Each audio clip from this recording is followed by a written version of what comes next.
Hi guys, welcome back to my YouTube channel. Already part 1 video ವಿ2 fest ನೋಡಿದ್ದೀರಾ. So ಇದು part 2. ಊಟ ಆದಮೇಲೆ ನಾವೆಲ್ಲ ರೆಡಿ ಆಗೋಕೆ ಹೋಗಿದ್ವಿ ಗ್ರೀನ್ ರೂಮ್ಗೆ. ಸೊ ಸ್ಪೆಷಲ್ ಗೆಸ್ಟ್ ಬರ್ತಿದ್ದಾರಂತೆ, ಸೊ ಅವ್ರಿಗೋಸ್ಕರ ಹೋಗ್ತಿದ್ದೀವಿ. ಯಾರಂತ ಕೊನೆವರೆಗೂ ನೋಡಿ ಗೊತ್ತಾಗುತ್ತೆ ನಿಮ್ಗೂ. So finally this is my outfit. ಹೆಂಗಿದ್ದೀನಿ ಅಂತ ಕಮೆಂಟ್ ಹಾಕಿ. ಈ ಥರ ರೆಡಿ ಆಗಿದ್ದೆ. ಆಮೇಲೆ ನಿಮಗೆ ಪಾರ್ಟ್ 1ಅಲ್ಲಿ ವಿಡಿಯೋ ತೋರಿಸಿದ್ನಲ್ಲ ಏನಿದೆಲ್ಲ ಅಂತ ನೋಡಿ. ಇದು ಒಂದು ಕಾಂಪಿಟೇಷನ್ನೇ. ಎಷ್ಟು ಚೆನ್ನಾಗಿ ಮಾಡಿದಾರಲ್ವಾ. ಯಾರಿಗೆ ಏನು ಬಂತೋ ಗೊತ್ತಿಲ್ಲ ನನಗೆ, ಬಟ್ ತುಂಬಾ ಚೆನ್ನಾಗಿತ್ತು, ಅದಕ್ಕೆ ವಿಡಿಯೋ ಮಾಡಿಕೊಂಡೆ. ಸೊ ಆಮೇಲೆ ಎಲ್ಲ ರೆಡಿಯಾಗಿ ಎಲ್ಲ ಮಜಾ ಮಾಡ್ತಿದ್ರು. ಎಲ್ಲ ಕಾಲೇಜಸ್ಸು ಡ್ಯಾನ್ಸ್ ಮಾಡಿಕೊಂಡು ಟಮಟೆ ಎಲ್ಲ ತರಿಸಿ. ಸೊ ನಾವು ನನಗೆ ನೋಡಿಕೊಂಡು ಹೋಗ್ತಿದ್ವಿ ಎಲ್ರೂ.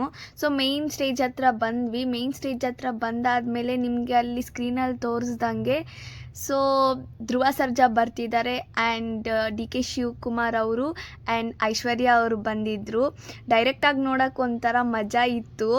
ಸೊ ಅವ್ರನ್ನೆಲ್ಲ ನೋಡಿಕೊಂಡು ಫಂಕ್ಷನ್ ಅಟೆಂಡ್ ಮಾಡಿ ನೈಟ್ ಊಟ ಮಾಡಿಕೊಂಡು ಮನೆಗೆ ವಾಪಸ್ಸಾದ. ನಾನು ಹೆಂಗೆ ಕಾಣಿಸ್ತಾ ಇದ್ದೀನಿ ಅಂತ ಕಮೆಂಟ್ ಹಾಕೋದು ಮರ್ತೋಗ್ಬೇಡಿ. ಸೊ ಮನೆಗೆ ಬಂದಾದ್ಮೇಲೆ ಮಲ್ಕೊಂಡೆ ಗೈಸ್, ಫುಲ್ ಟಯರ್ಡ್. ಸೊ ಇಷ್ಟೇ ಇವತ್ತಿಗೆ. ನೆಕ್ಸ್ಟ್ ಏನಾಯ್ತು ಅಂತ ನೆಕ್ಸ್ಟ್ ವಿಡಿಯೋದಲ್ಲಿ ಹೇಳ್ತೀನಿ. ಅಪ್ಡೇಟ್ಸ್ ಗೊತ್ತಾಗಬೇಕಂದ್ರೆ ನನ್ನ ಚಾನಲ್ನ ಲೈಕ್, ಶೇರ್ ಆ್ಯಂಡ್ ಸಬ್ಸ್ಕ್ರೈಬ್ ಮಾಡೋದು ಮರ್ತೋಗ್ಬೇಡಿ. Bye guys.